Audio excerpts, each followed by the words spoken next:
Hello guys, pag-usapan lang natin si Catherine Bernardo. Pinag-iingat ng manghuhula sa number 17. Ayon sa isang manghuhula, this year daw ay magiging lapitin ng aksidente si Catherine Bernardo.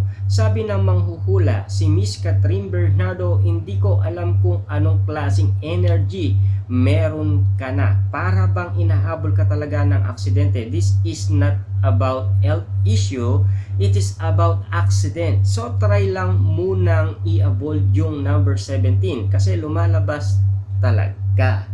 Patuloy niya yun bad luck number 17.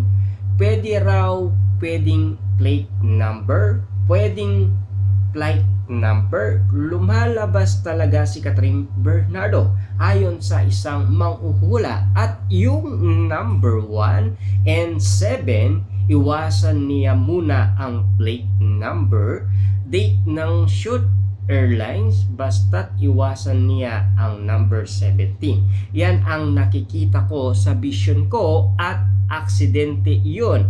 Avoid din muna siya sa black color ayon kasi sa isang manghuhula kay Catherine Bernardo. Pero ito ang ikakagulat natin umano sa bali-balita na sinasabi umano ng isang manghuhula patungkol umano kay Catherine Bernardo tungkol naman sa love life ng aktres. Kahit magpakasal pa si Catherine Bernardo, ang ending pa rin kasi sila pa rin. Ang tinutukoy umano ng manghuhula, walang iba kundi si Daniel Padilla. Yan kasi ang dapat natin abangan umano kung mangyayari nga ba ang ula kay Catherine Bernardo at Daniel Padilla.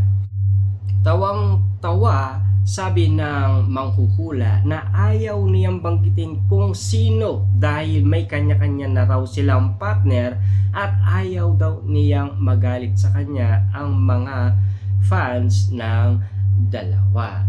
Ayon pa kasi sa bali-balita, so parang pinalalabas ng manghuhula na kapag ikinasal si Catherine Bernardo sa ibang lalaki at hindi kay Daniel Padilla ay makikipag-iwalay din siya, at obvious naman na si Daniel Padilla ang tinutukoy ng manghuhula na magiging ending ni Catherine Bernardo. Well, abangan na lang natin kung magkakatotoo ang ula kay Catherine Bernardo. Ang sinasabi nga naman kasi ng isang manghuhula na meron na silang kanya-kanyang partner. Alam nyo naman siguro, si Catherine Bernardo ay lagi natin nababalitaan umano sa social media na meron na daw itong kasintahan. Walang iba kundi si Mark Alcala na trending at viral umano sa social media. Lalo-lalo na umano si Daniel Padilla na meron na rin siyang kasintahan. Walang iba kundi si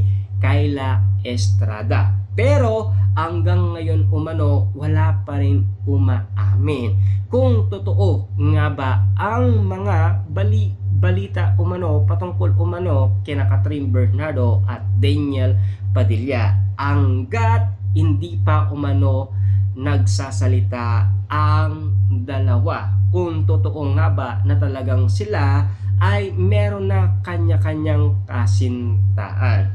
Pero matunog pa rin ang mga bali-balita patungkol umano kina Daniel Padilla at Catherine Bernardo, lalong-lalo na yung nangyari noon Christmas special umano dahil kumatok si Daniel Padilla sa dressing room ni Catherine Bernardo. Kaya nga naman kasi lahat ng mga Katniel fans ay natawa at muli silang nag-ingay umano sa social media.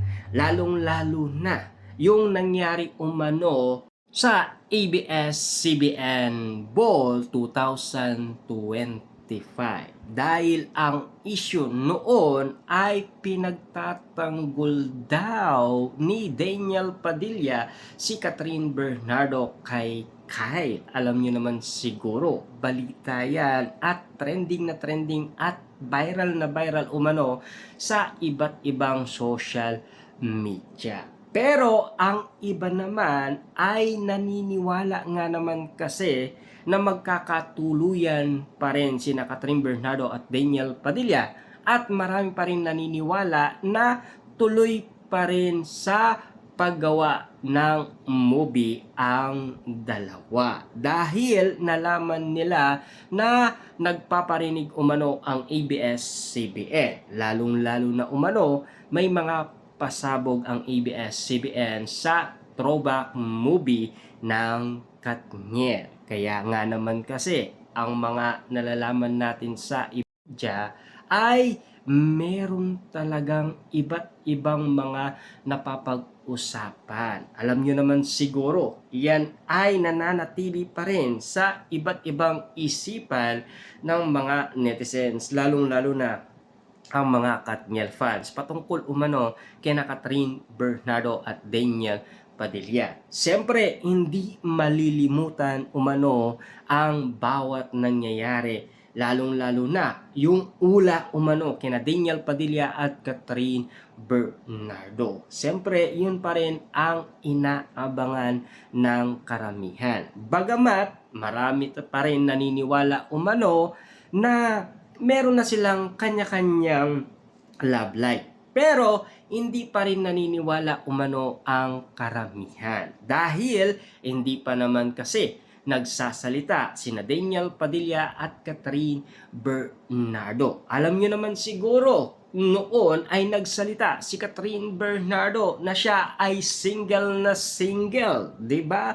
Lalong-lalo na kasi si Daniel Padilla umano ay matunog na meron na siyang kasintahan. Sa bawat nangyayari nga naman kasing usap-usapan umano, bawat issue kina Daniel Padilla at Catherine Bernardo. Talagang trending na trending at viral na viral sa iba't ibang social media.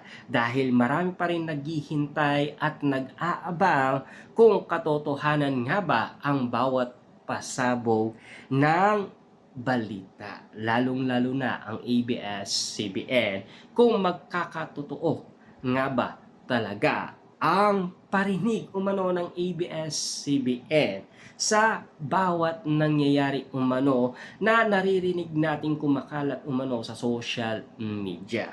Patuloy lang tayong abangan ang bawat nangyayari patungkol umano kina Daniel Padilla at Catherine Bernardo. Siyempre, alam niyo naman siguro, lagi lang tayong nakaantabay. Hanggang dito na lamang po